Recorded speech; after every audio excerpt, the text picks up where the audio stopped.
Mother's Prayer. My mother had me at 15, raising her first child, me, as a teen, laying aside her visions and dreams, hope lost, or so it had seemed. But she believed in God and continued to move on, raising me into my own. Lipstick, pierced ears couldn't tell me I wasn't grown. Yet inside I always felt alone, despised people with mean and harsh tones, but was taught to fight, adjust, and push on, keep on. Even when people did me wrong, I was to say nothing and be strong. Hold on. Always frustrated with the wait and how longs. Taught to not need or depend on any man, understand? In my adolescence, learned so many lessons, fumbled and tumbled into endless romance. Most just wanted what was in my pants, soon advancing me to woman, and so it began. I fell into my own hell that I had created and hated, yet every day eagerly anticipated and awaited, woke up daily, already deflated, embarrassed that this young Christian was living in a hell. My eyes swollen from cries, mouth open, but just releasing silent yells. Embarrassed to actually confess to anyone rather than show than tell.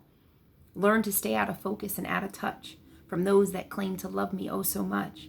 I didn't want anyone to see, especially those close to me, that I was bound. So I walked alone, releasing only vital sounds, and kind of enjoyed with no one around.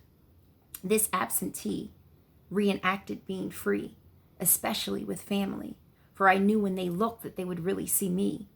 So now at 39 and watching mine, both my daughters grow into their own, I laugh when they now tell me they're grown, mind blown, watching them standing on their landings of cornerstones of holding phones and wanting to be alone, taking stands with tablets in hands, TikTok, and me with the YouTube blocks, moody, full of hormones. Them mad when I call them tweens, me standing in between all of their screens, as they explain to me what's a meme. Truly a different time, it seems. My children are so eager to roam into that of the unknown, because they can read on Bing and Chrome. Corners of my mouth often fill with foam, knowing that time is not mine and I can't ever postpone. Sending always my prayers as a protection that I hope wavers like a drone, that my eyes capture, take in like the rapture, authentic, unedited milestones. A mother's love, like a cyclone, only one with never no clones. Both mine are growing up. Goodbye to sippy cups, only shared prayers and good lucks, as mommy sipping coffee from my Jesus Saves cup, smiling nervously as I watch them grow up. No more goodnight tucks or little lips pucked, already missing the daughter-initiated kisses and princess dress-ups. Now it's a hey, maybe a smile, and a what's up, YouTube tutorials and how-tos on makeup. I got to be intentional just to check up, schedule appointments, make up excuses just for a close-up. Knowing that Jesus in the end wins and his name alone covers any sin, gives me the peace needed to let go and begin and walk in this world, because I know they're with him. But I also recognize with my spiritual eyes that they both need Jesus, help now more than ever. And I pray always for both, helping them only turn the right levers in a world where wrong is now right and night somehow claims to need no light. And it's okay to fight, and it's corny to be polite, and it feels good, then one should, because people are just misunderstood. On my knees, I ask the Lord, please, Jesus, take both my girls' wheels, bring balance to their wiggly wills and heels. Help them with their turns, clean and blow on boo-boos when they burn, giving them both the gift to discern carelessness and foolishness. With and in you, let them only experience fearlessness, effortlessly, carelessly. Let them always find the strength to rewind, renew, refresh their minds at any time, and be always who you called them to be. As I thank you for the continued grace, endurance, as both my girls' mommies. As my mom used to say, one monkey doesn't stop no show. Please help them to know that with or without a man, that you've predestined and designed their floor plan. Help them to keep you first and quench always their thirst with more of you. Pour out your vision and peace that passes all understanding. Their mistakes always provide a smooth landing. In their ears, let them hear me always screaming and chanting that the Bible is so real and that the enemy only comes to steal, blatant, crooked paths he'll promote as straightened, with attempts, sending and using relationships and people as pimps, enticing while reticing. Take a small taste, just a sip. Lies only dripping from his lips. Continuous on all occasions are that of his persuasions, till a full-blown invasion. Equal always, and an imbalance and imperfect equation. That of a temporary happiness that always fades, because of one's unequal trades, resulting in decisions that often last for decades. In a mind, if searched, is constant and usually replayed.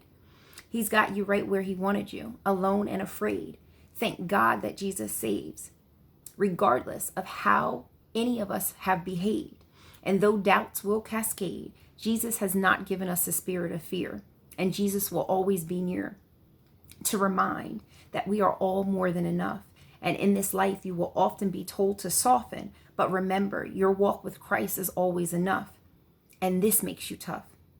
This praying mother prays against friends that try to corrupt, and pray that Jesus always interrupts, comes in abrupt, disrupt any false trust and any and every plan that the enemy plans and schemes that is in not agreement with his destiny, his vision, and his dreams.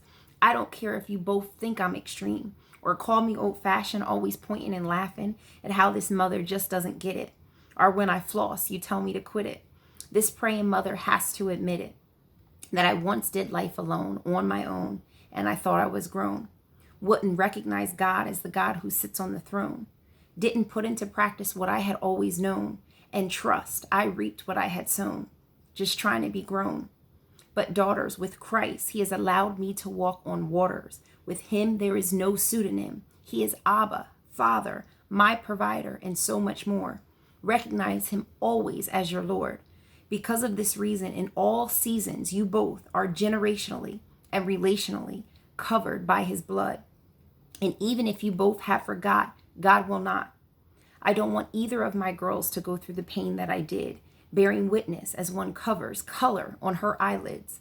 I sit, I admit, on my children's beds with these thoughts in my head, or in my prayer room with all so many tears shed. For I remember being everywhere, especially stuck in the I don't cares, trading looks and stares, recognizing now it was only the enemy's tangles and snares. But God, he used all things, good and bad, and now only praises I sing. Daughters, remember that we battle not against blood and flesh, but against demons and principalities. Even now, I still struggle with this reality, especially when experiencing certain individualities and abnormalities in some people's personalities. But now life isn't fair. Life is a battle filled with spiritual warfare. But I promise you, the Lord is always there, and I've got you both covered always in prayer. God's got you.